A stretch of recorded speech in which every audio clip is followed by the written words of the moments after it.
പടം കഴിഞ്ഞല്ലേ ഞാൻ വിചാരിച്ചേ. പിന്നല്ലേ പുതിയ ആളുടെ വരവ്. അവിടുന്ന് അങ്ങോട്ട് എന്താ രസം ആട്ടിയും പിടിയും പടം കഴിഞ്ഞ് ലൈറ്റ് ഇട്ടപ്പോഴും എനിക്ക് തീർന്നൊന്നും മനസ്സിലായില്ല. നീ ഇങ്ങോട്ടൊന്ന് നോക്കടാ. രാത്രി 12 വരെ ദിവസവും ഉറങ്ങാതെ കുത്തിയിരുന്ന് ശീലമായി പോയതുകൊണ്ടേ ഇപ്പൊ രാത്രി ഉറക്കം വരുന്നില്ല. ഒരു കാര്യം ചെയ്, നീ ഇങ്ങോട്ടൊന്ന് വാ. ഇപ്പൊ തന്നെ സമയം ഒരുപാടായി, ഞങ്ങൾ ഉറങ്ങട്ടെ അച്ഛൻ. അച്ഛനല്ലടാ വിളിക്കുന്നത്. നിന്റെ അനിയനാണെങ്കിൽ സന്ധ്യ ആയപ്പോ പോത്ത് പോലെ കിടന്ന് ഉറക്കമായി. നീ ഒരു 5 മിനിറ്റ് ഇവിടെ വന്നിരിക്കടാ.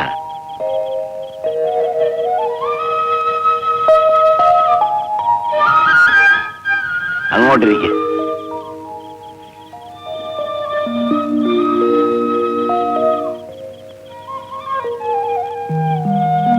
നിങ്ങൾ കണ്ട സിനിമയുടെ കഥയൊന്ന് പറഞ്ഞേ.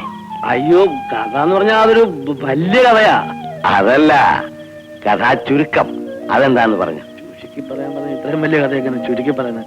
ചുരുക്കി പറഞ്ഞ ഇപ്പം അതായത് പിന്നെ ഒരു വലിയ വീട്. ചേട്ടാ, കുളിക്കാൻ വെള്ളം എടുത്തു വെക്കണോ? അയ്യോ വേണം. ആ, ഒരു വലിയ വീട്. ഈ വലിയ വീടെന്ന് പറഞ്ഞാൽ ഇപ്പൊ അങ്ങനെ വലിയ വീടൊന്നും അല്ല, ഒരു സാധാരണ വീട്. അവിടെ പിന്നെ ഒരച്ഛനും മോൻ. ഈ മോനാണ് നമ്മുടെ ഹീറോ. അച്ഛനാണെങ്കിൽ ഭയങ്കര ബോറനാണ്, മകനാണെങ്കിൽ ഒരു വലിയ കലാകാരനാണെന്നുള്ള ആഗ്രഹം. ഈ തന്തപ്പടിയാണ് ഒന്നും കൊണ്ട് സമ്മതിക്കില്ല. ഇത് നീ എനിക്കിട്ട് വെക്കുകയാണോ അതോ സിനിമയിലുള്ളതാണോ? അയ്യോ, അതെന്താ അച്ഛാ അങ്ങനെ പറഞ്ഞ്? ഇവിടെ നടക്കുന്ന കഥ വേറെ, സിനിമയിലെ കഥ വേറെ. തന്ത സമ്മതിക്കുന്നില്ല. എന്നിട്ടെന്താ, അങ്ങനെ നമ്മുടെ ഈ മകൻ വലിയ കലാകാരനായി. വലിയ കലാകാരൻ എന്ന് പറഞ്ഞാൽ ലോകം മുഴുവൻ അറിയപ്പെടുന്ന ഒരു വലിയ കലാകാരൻ. അതൊന്നും നമ്മുടെ തന്തപ്പടിക്ക് ഇഷ്ടമായിട്ടില്ല. ഉറക്കം വരുന്നില്ലേ? ഉറങ്ങുന്നതിന് മുൻപ് ഗുളിക കഴിക്കണമെന്ന് ഡോക്ടർ പറഞ്ഞിരിക്കുന്നത്. അയ്യോ, ഗുളിക പിന്നെ കഴിക്കാം. ബാക്കിയൂടെ പറ. അവിടെ ഇരി. ബാക്കിയൊന്നും ഇല്ല. അങ്ങനെ ഇരിക്കുമ്പം സൈനികട്ട് ഒരു ദിവസം മോൻ തന്ത അങ്ങ് കാച്ചി. അത്ര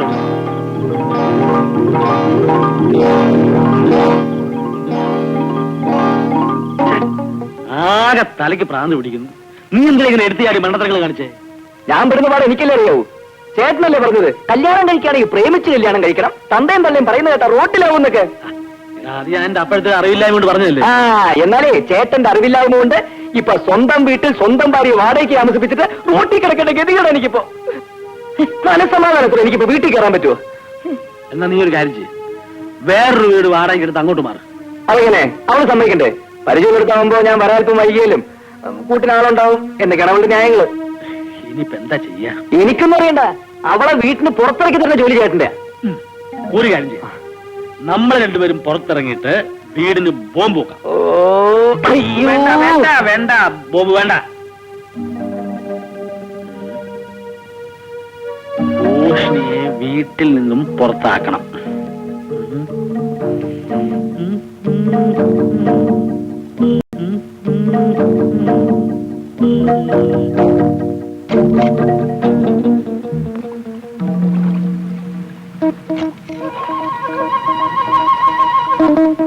ശൈലജ കുളിക്കാണോ? അതെ. അയ്യോ, ധൃതിയില്ല, നല്ലപോലെ സമയം എടുത്ത് വൃത്തിയായിട്ട് കുളിച്ചിട്ട് വന്നാൽ മതി.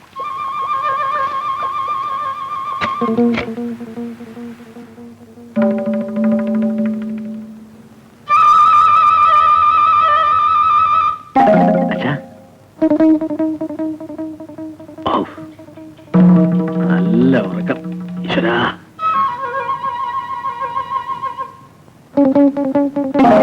മോനെ എന്തോ ഒന്നിങ്ങി വന്നേ. ഇത് ഉണങ്ങാനേ ഒന്ന് ആറ്റിറച്ചി കൊണ്ടുവന്ന് വെക്കാം.